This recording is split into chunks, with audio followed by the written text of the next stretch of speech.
नमस्कार, मैं खास प्रोग्राम शतरंज में आप सभी का बहुत बहुत स्वागत है। मैं हूं मनीष कुमार वर्मा, एशियन 24/7 देख रहे हैं आप। मुंबई में इंडिया गठबंधन के 28 विपक्षी दलों के नेताओं का 2 दिन के लिए जमावड़ा लगा। मुंबई के ग्रैंड हयात होटल में ये नेता 2024 लोकसभा चुनाव में बीजेपी को सत्ता से बेदखल करने के लिए रणनीति बनाने में जुटे हैं। बैठक के पहले दिन यानी गुरुवार को इंडिया गठबंधन ने चुनाव मोड में आने और 2024 के लोकसभा चुनाव में एनडीए से मुकाबला करने की अपनी योजनाओं को तेज करने का फैसला किया। बैठक में कुछ नेताओं ने जल्द सीट बंटवारे को अंतिम रूप देने और एक संयुक्त एजेंडा लाने पर जोर दिया। वहीं दूसरे दिन बैठक में इंडिया गठबंधन में कोऑर्डिनेशन कमेटी का गठन कर दिया गया है। 13 नेताओं को इस कमेटी का सदस्य बनाया गया है। अलग अलग दलों के 13 नेताओं को इसमें शामिल किया गया है। वहीं ये भी कहा जा रहा है कि एक इंडिया गठबंधन एक साथ रैली भी कर सकता है।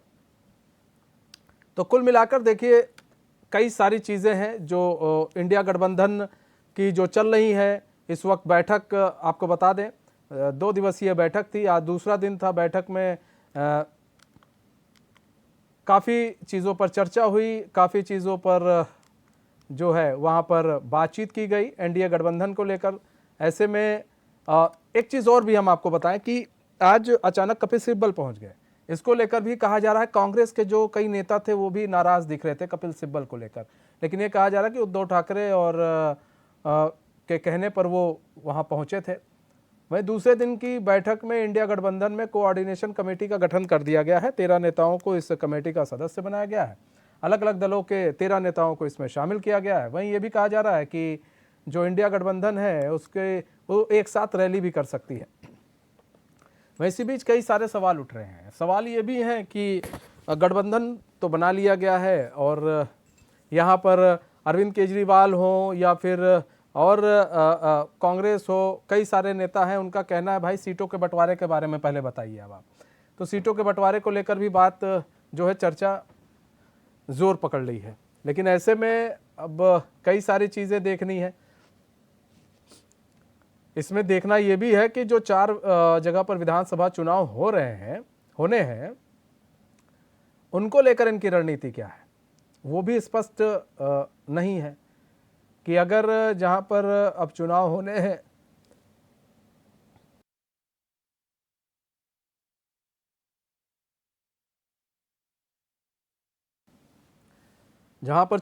हैं तो क्या ये जो गठबंधन है साथ में मिलकर चुनाव लड़ेगा या फिर अपने अलग अलग प्रत्याशी उतारेंगे। और दूसरी चीज़ ये, किसी लोकसभा चुनाव के लिए ही ये लोग एक साथ हैं।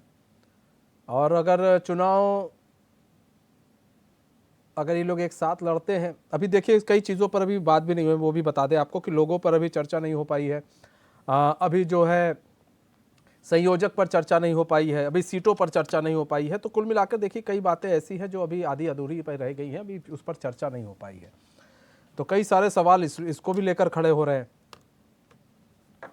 कि आखिर ऐसा क्यों हो रहा है, चर्चा क्यों नहीं हो पा रही है।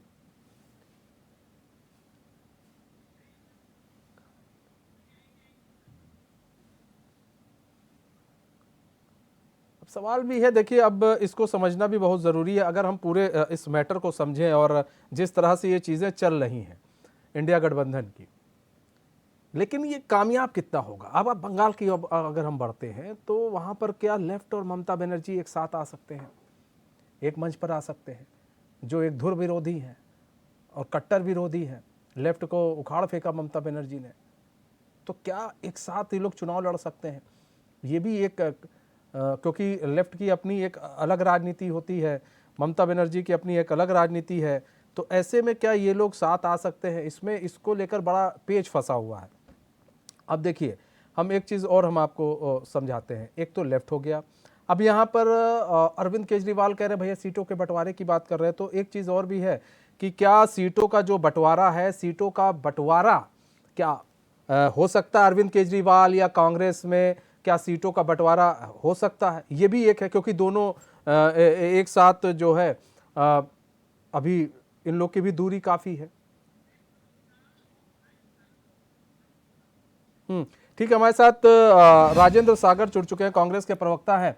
राजेंद्र सागर जी, स्वागत है चैन में आपका। राजेंद्र सागर जी, सवाल ये राजेंद्र सागर जी, इंडिया गठबंधन तो चलिए ठीक है, हो रहा है इंडिया गठबंधन, लेकिन इंडिया गठबंधन में अभी काफी चीजें जो हैं उसमें देखी जा रही हैं, संयोजक नहीं बना पा रहे आप लोग, बताइए, लोगों आप लोग का डिसाइड नहीं हो पा रहा, तो अभी तो कई चीजों पर आप लोग की एक राय हो ही नहीं पा रही है सर, फिर कैसे सोच एक कर पाएंगे आप लोग?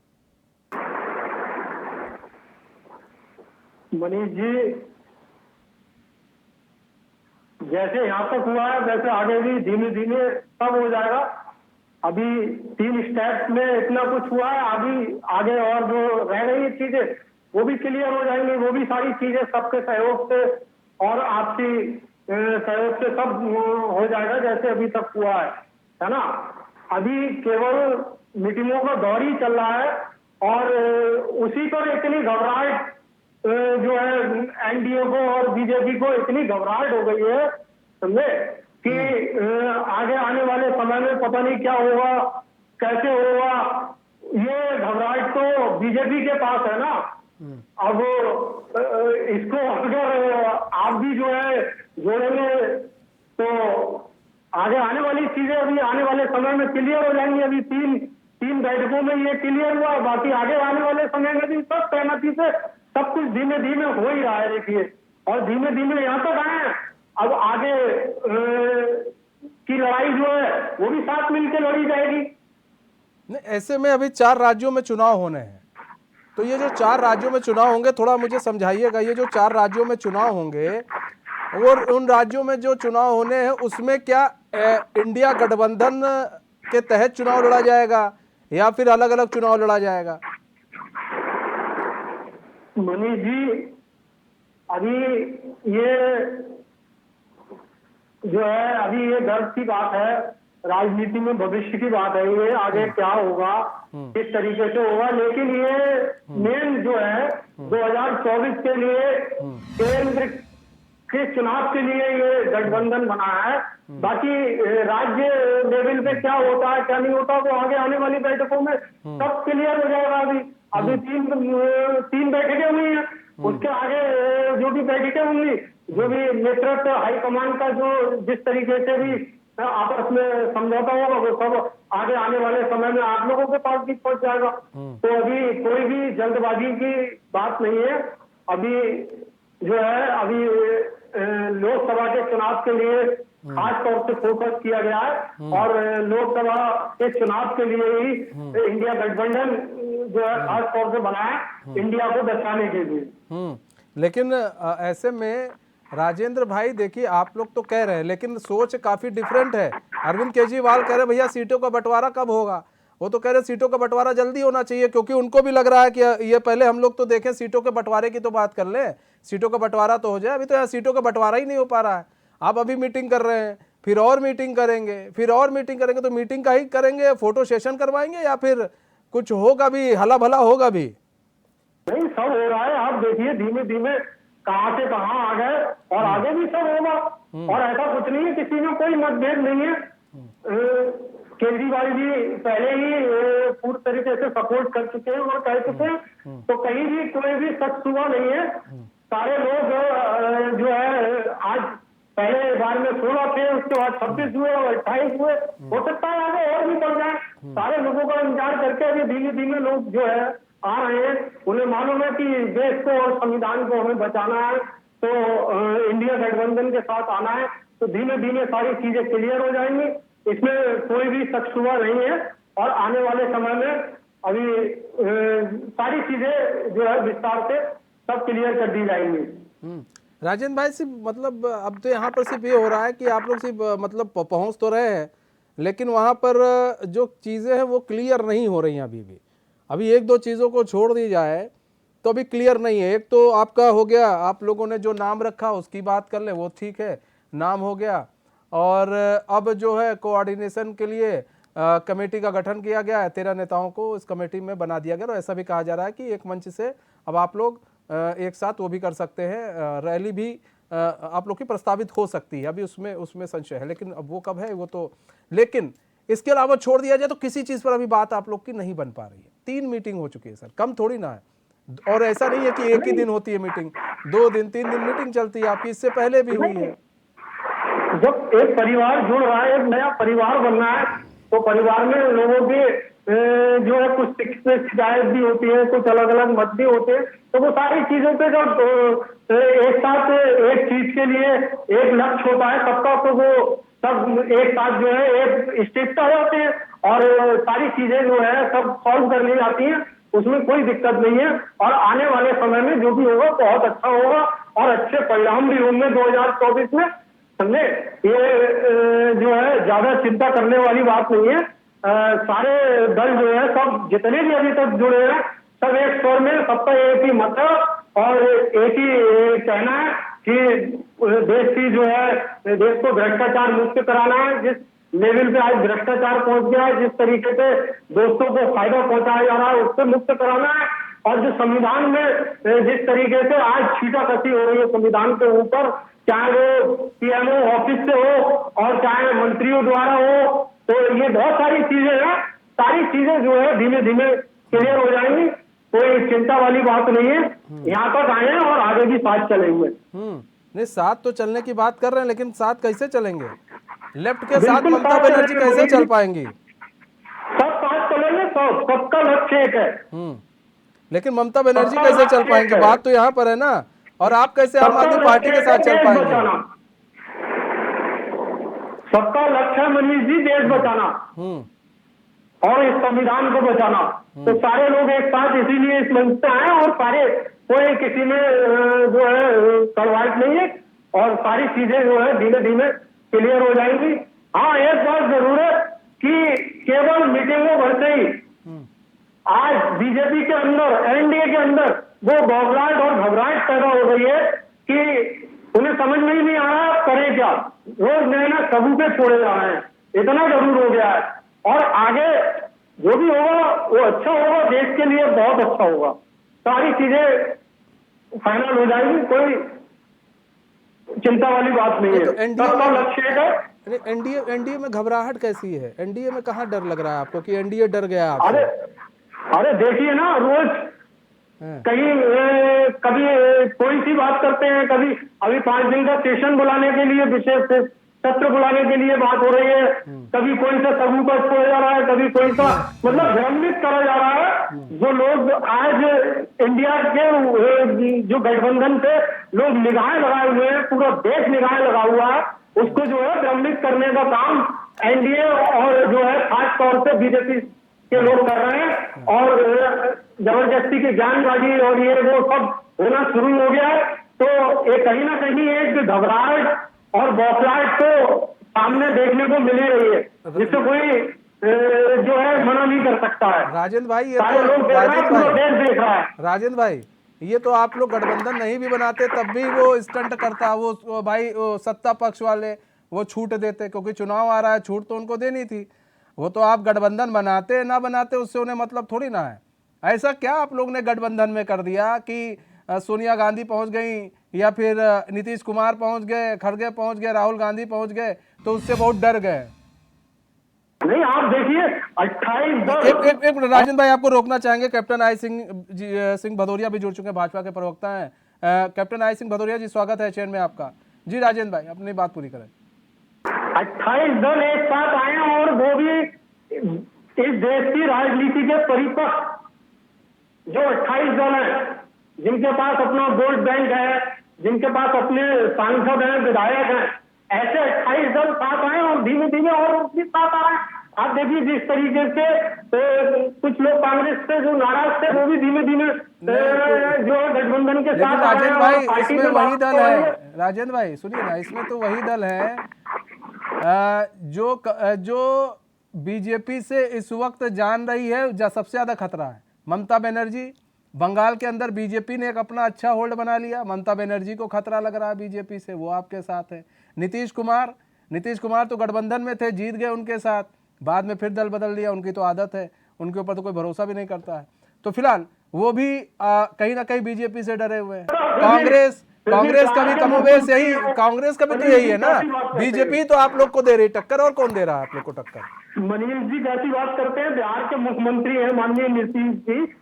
अगर जनता भरोसा नहीं करती तो आज वो मुख्यमंत्री नहीं होते वहां के। अरे तो जनता ने भरोसा किया, गठबंधन के साथ ही तो आए थे। हाँ, ये कहना बेकार है और केवल बीजेपी में ही भरोसा करना केवल भरोसा है, बाकी कुछ नहीं। आज बताइए, आज बीजेपी 39 दलों के साथ चुनाव लड़ने के लिए मैदान में उतर रही है। उस 39 दलों में केवल 6 दल ऐसे हैं जिनके पास जो है अच्छा, इसीलिए आप लोग खुश हैं क्या? आप लोग इसीलिए खुश हैं क्या? नहीं, आप लोग इसीलिए राजन भाई खुश हैं? राजन भाई, आप लोग इसीलिए खुश हैं?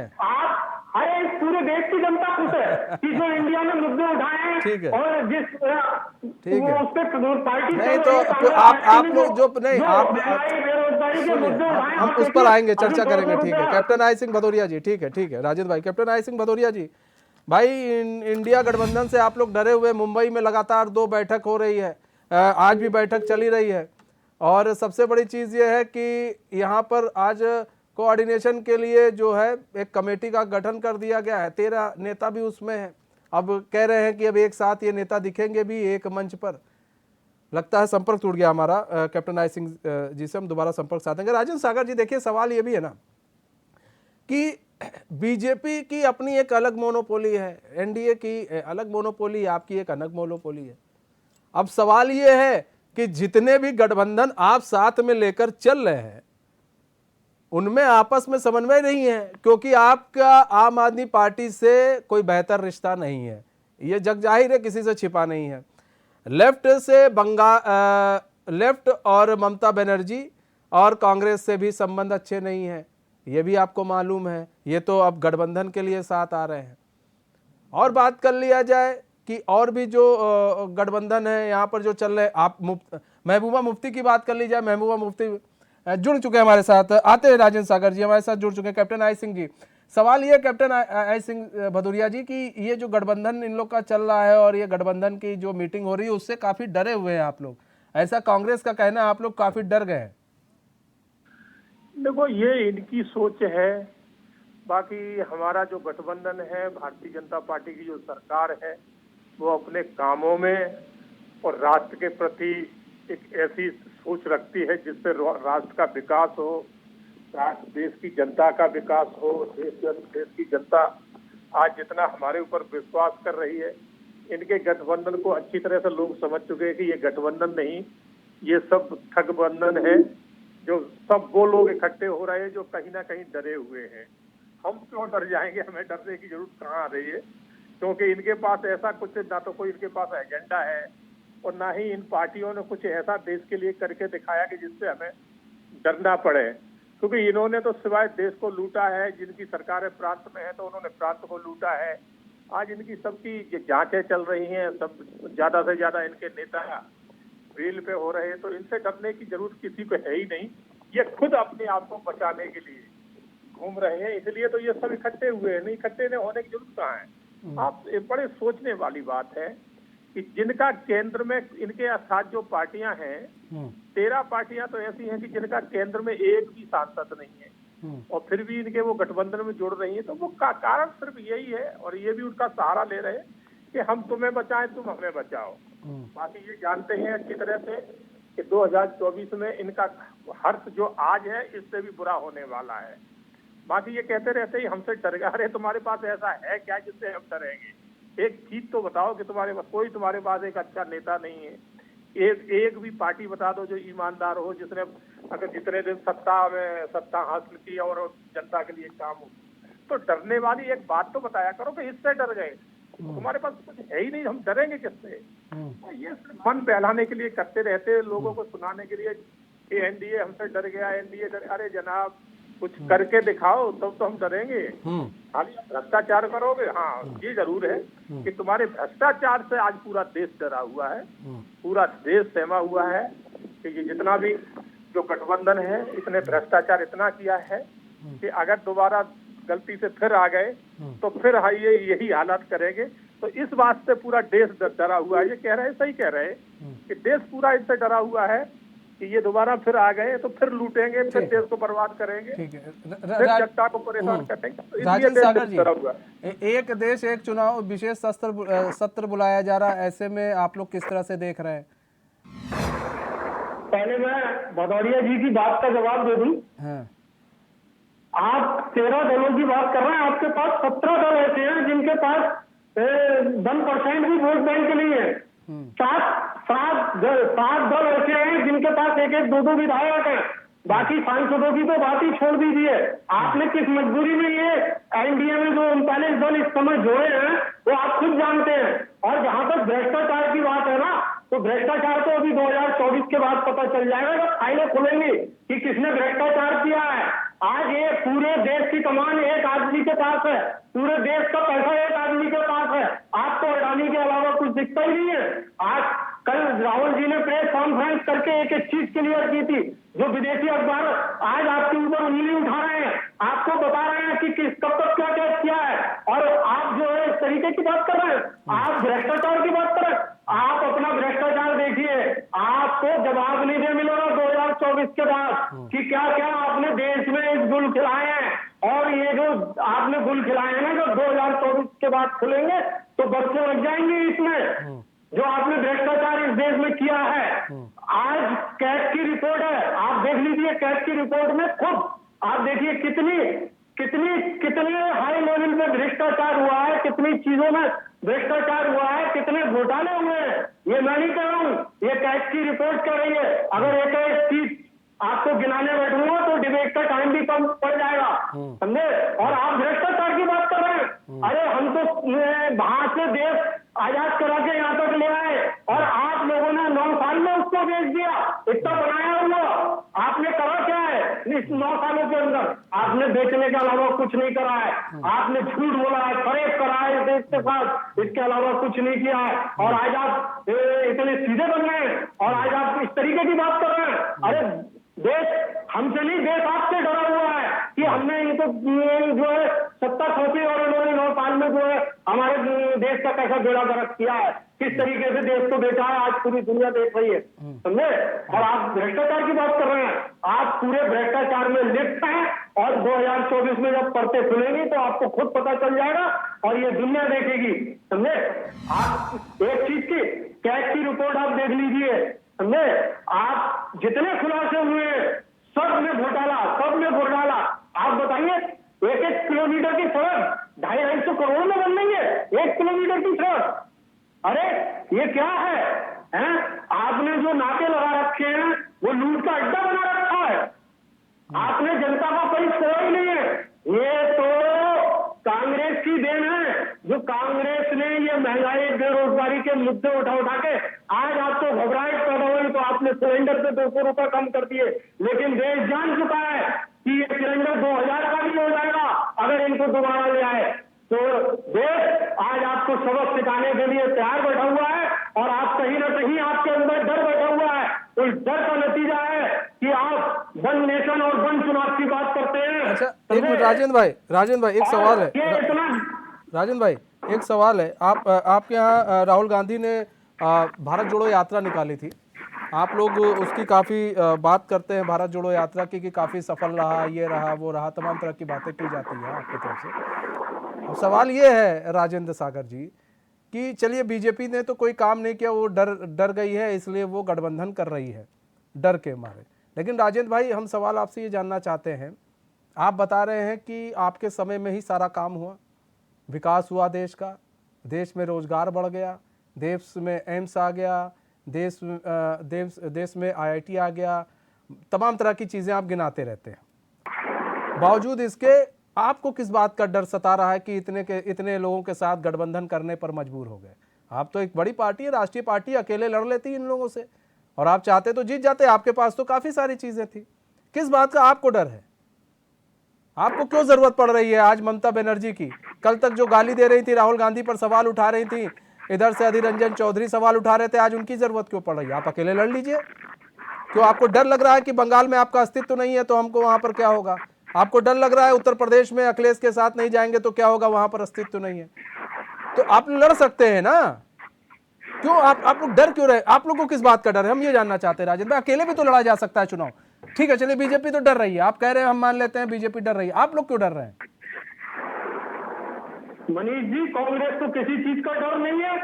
कांग्रेस हमेशा सबको साथ लेके चलिए, देश को साथ लेके चलिए, और उसी का परिणाम है कि 28 दलों के साथ आज चुनाव मैदान में उतर रही है। क्यों क्योंकि क्यों वो क्यों आज देश की क्या खातिर जो है, आपने कोई काम नहीं किया था? आज देश की सर आप ही तो कहते हैं ना हमने ये काम किया महाराज, आप ही कहते हैं ना कि हमने ये काम कर लिया, ये काम कर लिया। आप काम गिनाते हैं और सही बात है, आप लोग जो काम गिना रहे हैं वो सही में है। तो क्या आप देश की जनता तक अपनी बातों को सही से पहुंचा नहीं पा रहे हैं? अब आपको लग रहा है ममता बनर्जी आपकी बात बंगाल में पहुंचा देंगी? ममता बनर्जी आपको वहां पर सीट शेयरिंग करेंगी आपके साथ? आपको लगता है अखिलेश यादव आपके साथ सही से सीट शेयरिंग कर सकते हैं? आपको लग रहा है नीतीश कुमार या फिर लालू आपके साथ सही से सीट शेयरिंग करेंगे आपके साथ बिहार के अंदर? मनीष जी सब कुछ होगा, आप धैर्य रखिए, सब कुछ होगा। इसी अरे हम तो धैर्य रखे हैं सर। इंडिया गठबंधन ही करेगा सब कुछ। इस देश को इस मुश्किल से बाहर फिर इंडिया गठबंधन ही निकालेगा। और सारे लोगों की एक राय है, एक मत है आज, समझे? इसीलिए आज एक साथ है, ये परिवार है, इस देश का परिवार है जो इस देश के लिए चाहता है और इस देश को जो है बचाना चाहता है। आज ऐसे चुंगल में सुनिए ना, ऐसे तो राजेंद्र भाई हम लोग ममता बनर्जी के बारे में भी जानते हैं, आप भी जानते हैं कितना बवाल हो जाता है वहां चुनाव के दौरान। ऐसे तो कई ऐसे राज्य हम भी गिना दें तो लोग तो कहेंगे लो जी यहाँ पर भी तो यही होता है। अब आप उनको साथ में लेकर चलेंगे तो कांग्रेस धूमिल नहीं होगा। आप महबूबा मुफ्ती की आप लोग बात करते हैं, आपको मालूम है कि महबूबा मुफ्ती और नेशनल कॉन्फ्रेंस वहां पर साथ में चल सकते हैं कश्मीर में?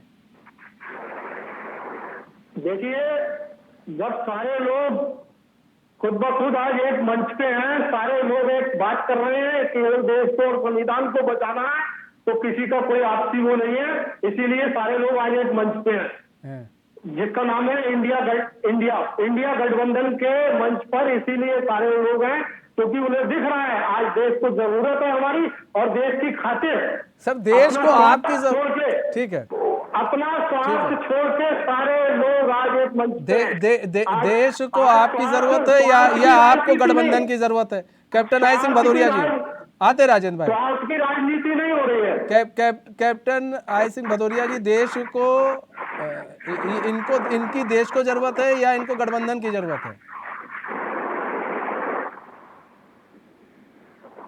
जो वन नेशन वन चुनाव की बात है, ये बहुत पुरानी मांग थी, सभी की मांग है। सबसे बड़ी बात है जब वन नेशन वन चुनाव हो जाएंगे तो हमारे हिंदुस्तान में आप ये देखिए कि हर दूसरे महीना कहीं ना कहीं एक कोई ना कोई चुनाव चलते रहते हैं। तो जो शासन प्रशासन देश की व्यवस्था में लगना चाहिए, देश के विकास कार्य में शासन प्रशासन को अपना कार्य समय देना चाहिए, वो चुनाव में लगा रहता है। हर 2 महीने बाद कहीं ना कहीं चुनाव है, प्रशासन पूरा वहां चला जाता है। चुनाव आयोग एक स्टेट से लेके केंद्र तक का चुनाव आयोग वहां पर लगा रहता है। तो आगे की जो हमारी ग्रोथ होना चाहिए वो इस चुनाव के वजह से रुकी रहती है। तो ये बहुत आवश्यकता है आज के समय को देखते हुए कि वन नेशन वन चुनाव होना जरूरी है। और इसी की हम जो है ना एक जो लेके आए हैं, तो इसको हम जरूर करवाएंगे, क्योंकि ये पार्टियां नहीं करा सकती इस बात को। तो समस्या ये है इनके सबके सामने, क्योंकि इन्हें चुनाव लड़ना, इन्हें चुनाव में और जनता में कोई विश्वास नहीं है। इन्हें तो ये है कि ये चुनाव चलते रहे और हम छल बल से चुनाव जीतते रहे।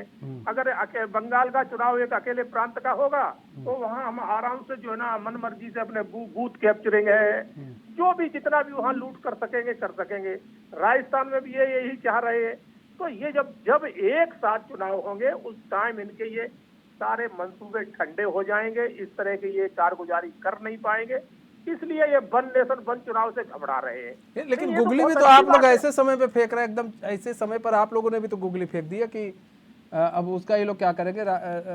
भाई आप लोग को भी तो गुगली थोड़ा सोच समझ के पहले फेंक दिए होते। नहीं मनीष जी, हम गुगली नहीं, हम तो सही वक्त पर सही बात कहते हैं। हम वो नहीं है कि पूरे साल चिल्लाते रहे कि ये हो गया वो। भौंकना जरूरी नहीं है, आप करके दिखाइए। इन लोगों का है कि झूठ बोलना है, तो झूठ जो बोलता है वो फालतू का भौंकता रहता है। तो हमारे यहाँ भौंकने से कोई सरोकार नहीं समझते, अपनी फालतू में भौंकने से, एनर्जी खत्म करने से अच्छा हम काम में विश्वास रखते हैं। तो बिल्कुल सही है, चुनाव नजदीक आ रहा है, इसलिए हमने उस चीज को बात को माना है कि ये वन नेशन वन चुनाव होना चाहिए। ये जो हर 2 महीने कहीं ना कहीं चुनाव चले रहते, सारा प्रशासन उसी में लगा रहता है चुनाव कराने में। अब सोचिए कि जब प्रशासन चुनाव में ही लगा रहेगा तो बाकी ये काम कब होंगे। तो हमने हर काम, जैसे धारा 370 हमने सही समय पे महबूबा, ये कहते हैं महबूबा मुफ्ती के साथ आपने गठबंधन बनाया, बहुत अच्छी बात। अगर उनके साथ अगर गठबंधन ना करते तो शायद धारा 370 वहाँ हटाने में इतनी आसानी नहीं हो पाती। वही तो हमने वहां से उनकी जो कमजोरियां थी क्या थी उनको ठीक से निकाला और बिल्कुल करके दिखा दिया, जो ये कभी सोच भी नहीं सकते थे। जैसा मुस्लिम महिलाओं को ये कभी सोच भी नहीं सकते थे कि 3 तलाक से उन्हें आजाद कराया जाए, मगर हमने कराया।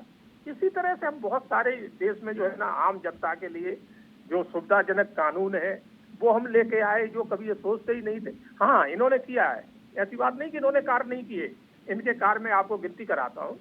जैसे ही देश आजाद हुआ, इन्होंने हिंदू मुस्लिम के नाम पे पाकिस्तान बना दिया और फिर भी पाकिस्तान में टोटल वहाँ मुस्लिम भेज दिए और यहाँ सभी जाति धर्म रख लिए।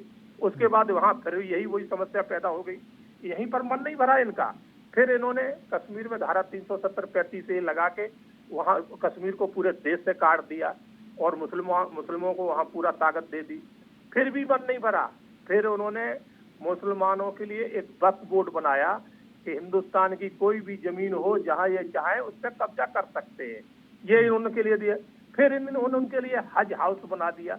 यहीं पर ये नहीं रुके, फिर उन्होंने अल्पसंख्यक मंत्रालय बना दिया। तो ऐसे काम इन्होंने किए, ऐसी बात नहीं, बहुत किए, मगर वो किए सिर्फ हिंदुओं के विरोध में है कि जिससे हिंदुओं को कोई लाभ ना हो जाए, एक जाति धर्म को लाभ होता रहे, हम उसका वोट हासिल करते रहे। राजेंद्र सागर जी जवाब दीजिए। इन्होंने काम किया है और आज भी वही कर रहे, आज भी कर रहे। इनके जब मुख्य प्रधानमंत्री माननीय मनमोहन सिंह थे, उन्होंने तो बिल्कुल मंच पे कहा था कि देश के सरकारी संस्थानों पे पहला अधिकार मुसलमानों का है। हाँ। इनके प्रधानमंत्री कह चुके, राजेंद्र सागर जी, ठीक है, राजेंद्र सागर जी जवाब दीजिए। ये 9 साल से सोए हुए थे, अब इनकी नींद खुली है, जब इनकी सत्ता आने वाली है। जब देश ने इन्हें नकार दिया तो ऐसे ऐसे सबूते छोड़ रहे हैं। आप बताइए, अभी सत्र खत्म हुआ है, लेकिन अभी पांच दिन का सत्र बुलाया जा रहा है। क्यों बुलाया जा रहा है? गुमराह किया जा रहा है। आप बिल्कुल उस पर क्लेरिफिकेशन नहीं कर रहे हैं कि क्यों 5 दिन का विशेष सत्र बुलाया गया है। आप नेशन बम चुनाव की बात कर रहे हैं। 9 साल से आप सोए हुए थे। अगर कांग्रेस ने लूट मार करके और जो है दबंगई से चुनाव जीते थे तो आप 1990 में 2 सीटों पे थे।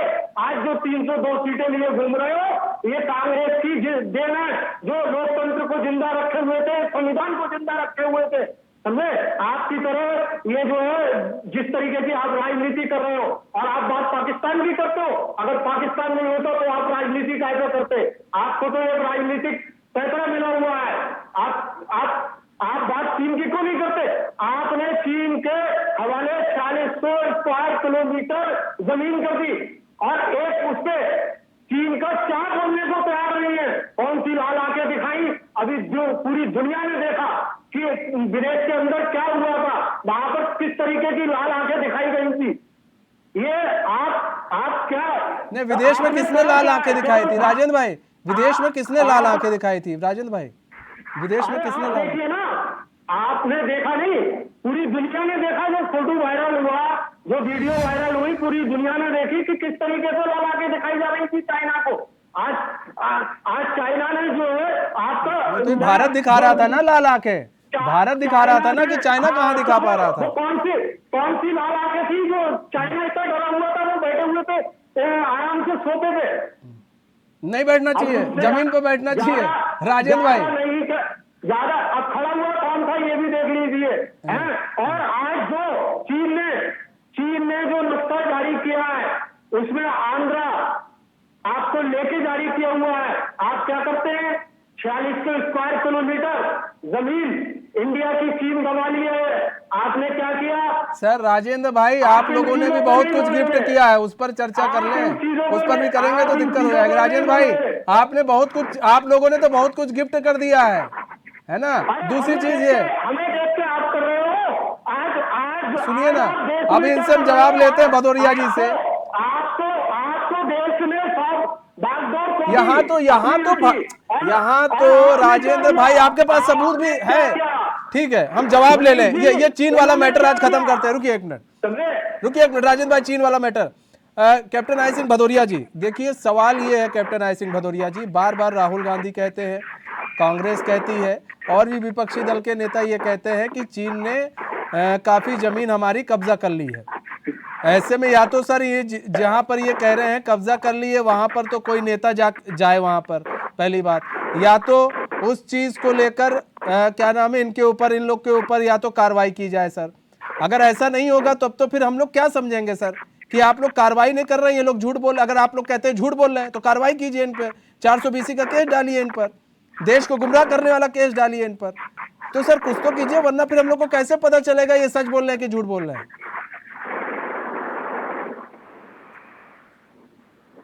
की जमीन कब्जा की है और 22,000 किलोमीटर कब्जा करी है। और मगर ये करी कब है? जब नेहरू जी प्रधानमंत्री थे, उसके बाद इंदिरा गांधी प्रधानमंत्री थी। नहीं वो तो ठीक है, वो आपकी बात ठीक है, लेकिन ये जो कह रहे हैं, इनका जो कहना है, कुछ ये लोग कह रहे हैं कुछ जमीन है कि चीन ने अभी कैप्चर कर ली है, उस पर कब्जा कर लिया है उस पर, और ये उस जमीन की बात कर रहे हैं। तो कम से कम आप लोग इनके खिलाफ, या तो अगर ये झूठ बोल रहे हैं तो इनके खिलाफ FIR कराइए, या तो इनको सच दिखाने के लिए वहां कोई मंत्री जाए और वहां पर फिर तभी तो कुछ समझ में आएगा सर, वरना हम लोग क्या समझे बताइए।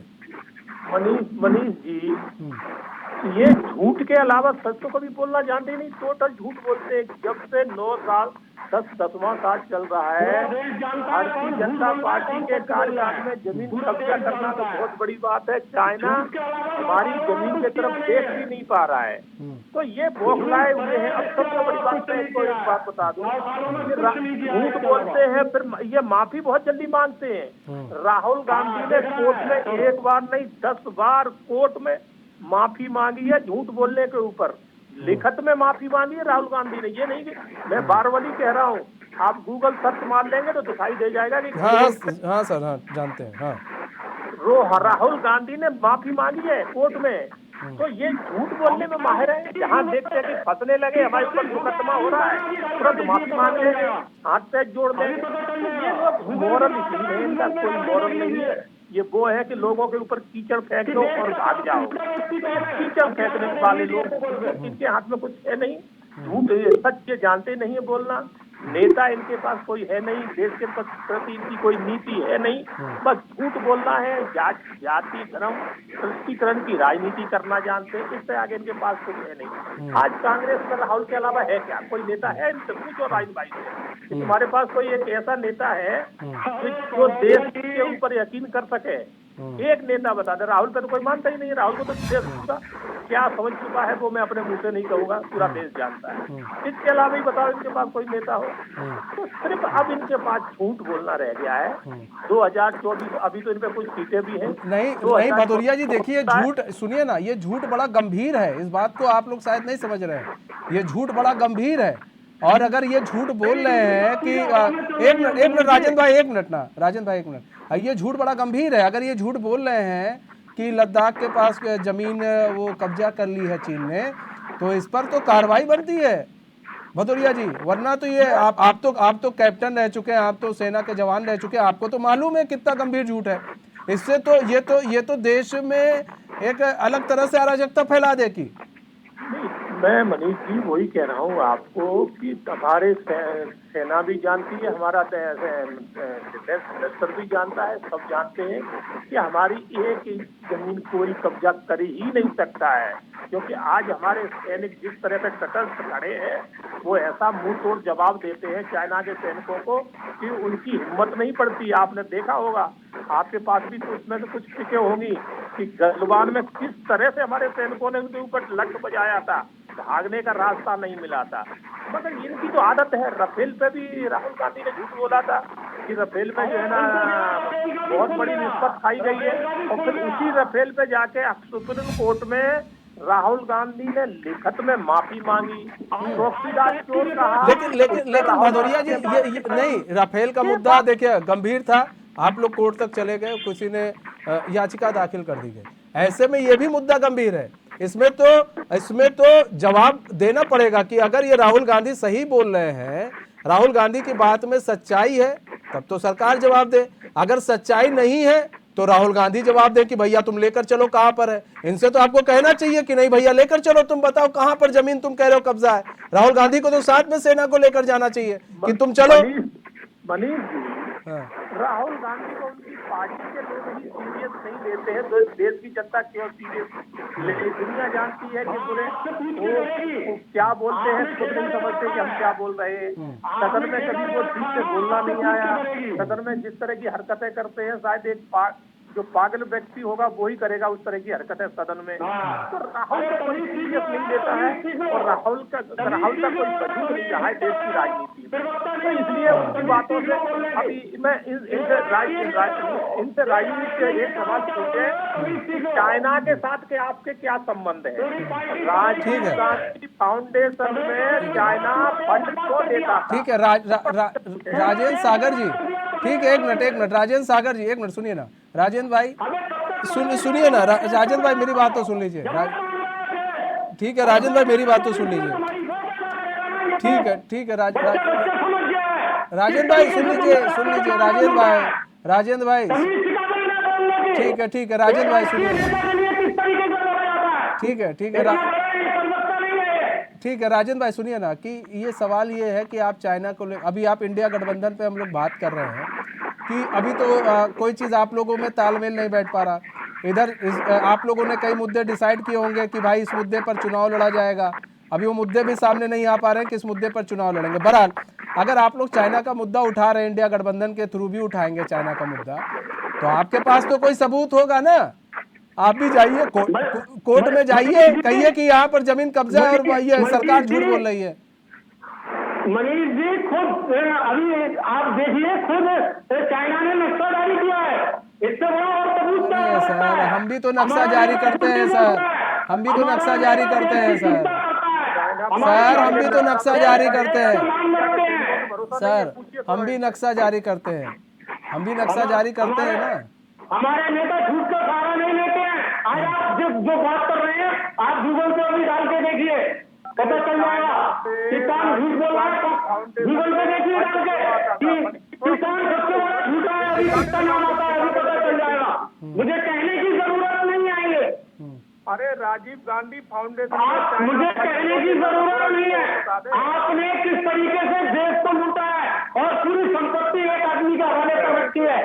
पे नहीं आएंगे सर अडानी से निकल लीजिए थोड़ा ऊपर, सर अडानी से थोड़ा ऊपर निकलिए। और दूसरी चीज ये है, मेरा तो ये कहना है कि अगर आपको आप लोग इस देश के नागरिक ही है ना राजेंद्र भाई, नेता ही है ना, नागरिक है अगर, और आप लोग की तो आप लोगों के साथ तो वकीलों का एक पूरा सैलाब है, एक आप लोग के भाई पूरे पार्टी के अंदर, तो वो वकील जाकर एक बार एक याचिका तो दाखिल कर दे कि भाई ये बताएं कि यहाँ पर जमीन कब्जा है कि नहीं कब्जा, इनको बताना पड़ जाएगा। कुछ तो बताएंगे ये लोग, कुछ तो निकलेगा। राजेंद्र भाई आप लोग भी ऐसे बाएं बाएं चिल्लाते रहेंगे, ये भी बाएं बाएं चिल्लाते रहेंगे। सर समय कब आएगा? जब इलेक्शन एकदम नजदीक आ जाएगा।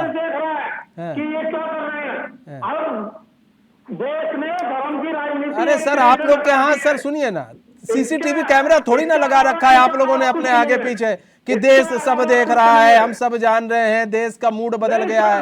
सर वो तो चुनाव के बाद पता चलेगा, देश आपको चुनती है या फिर इनको चुनती है। इस तरीके से घबराहट और बौखलाहट इनकी नजर आ रही है, जो दिखाई दे रही है, जिस तरीके से मैंने सबूते थोड़े राजेंद्र भाई डर हम तो यही जानना चाह रहे हैं कि आपको क्यों लग रहा है कि एनडीए डर गया है या एनडीए डरा हुआ है, आपको क्यों लग रहा है? आप कह रहे, सुनिए राजेंद्र भाई, आप कह रहे पूरे संस्थान पर इन्होंने कब्जा कर रखा है, लोकतंत्र इन्हीं के हाथ में है, ये लोग पता नहीं क्या क्या कर रहे हैं, तो ये काहे डरेंगे? आपको डरना चाहिए था ना, तो ये क्यों डरेंगे? मनीष जी, जब देश की जनता जवाब देगी और बहुत जल्द जवाब देगी, पहले 4 राज्यों में जवाब देगी, उसके बाद जो है नहीं तो आप नहीं, एक राजेंद्र भाई छोटा सा सवाल है, महबूबा मुफ्ती को साथ में क्यों लेकर आए हैं?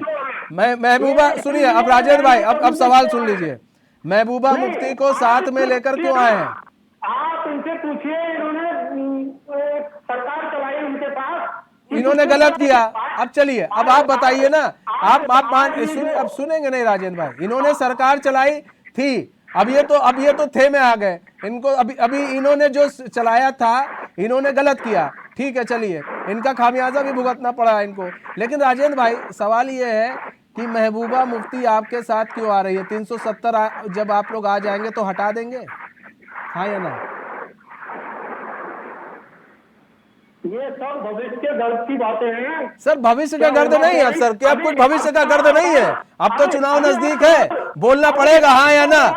370 पर आपका स्टैंड क्या रहने वाला है? महबूबा मुफ्ती अब 5 दिन का विशेष सत्र किस लिए बुलाया गया है ये बता। 5 दिन का जो विशेष सत्र बुलाया गया है, एक देश एक चुनाव, एक देश एक चुनाव, एक देश एक चुनाव, एक देश एक चुनाव। खुलासा नहीं है, सब गोलमाल है और एक नया कबूतर छोड़ दिया, एक देश एक चुनाव। क्योंकि ये कहीं ना कहीं डरे हुए हैं पूरी तरीके से, चाहते नहीं है कि चुनाव हो।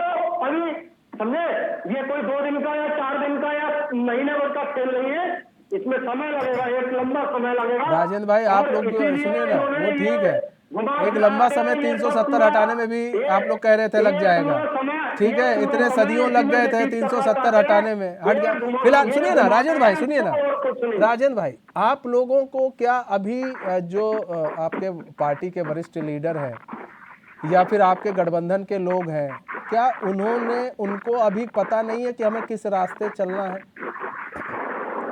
महबूबा मुफ्ती आपके साथ आ रही हैं, ठीक है, तो क्या आपको पता नहीं है महबूबा मुफ्ती 370 को लेकर क्या सोच रखती है?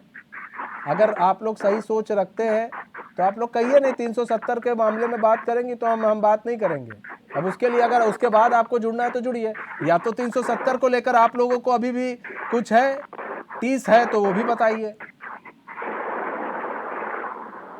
ये सब क्लियर करना पड़ेगा ना राजेंद्र भाई, समय के गर्द में नहीं है, ये सब क्लियर करना पड़ेगा पार्टी को। स्टैंड सारी चीजें, अभी बहुत सारी चीजें ऐसी हैं वहाँ जो छुपी हुई है, जो सामने नहीं है, अभी बहुत सारी चीजें आनी बाकी है। और वहाँ ऐसा नहीं है कि सब कुछ सामान्य हो गया, आज बहुत सारी चीजें होती हैं, समझे सर पहले से तो सामान्य है राजेंद्र भाई, पहले से तो सामान्य है। मान लिया कीजिए कुछ चीज तो अच्छी होती है तो उसको कहना चाहिए, हाँ उसमें आप बीजेपी को क्रेडिट मत दीजिए, लेकिन कम से कम सेना को तो क्रेडिट दे दीजिए। नहीं, अभी देखिए आप, आने वाले समय में एक एजेंडा तैयार होगा, एक साझा एजेंडा तैयार होगा, सबसे सामने आ जाएगा वो। अभी एजेंडा तो आपकी बात ठीक है, लेकिन आप लोग 370 को लेकर क्या सोचते हैं? सारी चीजों के सहमति बनने के बाद एक एजेंडा तैयार होगा, उसमें किस तरीके से जो भी राष्ट्रीय नेतृत्व है, जो भी राष्ट्रीय लीडर्स हैं, वो क्या निर्णय लेंगे, वो सारी चीजें सामने आ जाएंगी। वो क्या ये एजेंडा ही तो नहीं तैयार हो पा रहा है, इस एजेंडे पे तो बात ही नहीं हो पा रही है। आज मीटिंग खत्म हो गई, सारी चीजें होंगी, अभी सारी चीजें होंगी, धीमे धीमे सब कुछ होगा, कोई जल्दबाजी नहीं है, कोई जल्दबाजी नहीं है, सारी चीजें तैयार होंगी, सब चीजें देश के हित में होंगी, संविधान के हित में होंगी, और वही करा जाएगा। नहीं अभी मतलब ये आपने कहा कि अभी कुछ जो भी चीजें एजेंडे तय होंगे फिलहाल वो गर्द में है, तो हम क्या समझे, इंडिया गठबंधन भी अभी गर्दे में है अभी, मतलब यही समझा जाए? नहीं, गर्द में तो देखिए संसद का विशेष सत्र बुलाया गया है, उसका कोई पता तो नहीं है। अरे भाई प्रधानमंत्री है देश का, बुला रहा है, बुला रहा है, क्या दिक्कत है आपको? क्या क्या कोई टेंशन है, कोई दिक्कत है? अरे भाई पूरे देश में और भी पार्टियां हैं, और ये लोकतंत्र है, ये देश लोकतांत्रिक देश है, और भी पार्टियां हैं, सबसे राय मशवरा करके, क्या आज तक ऐसा हुआ है?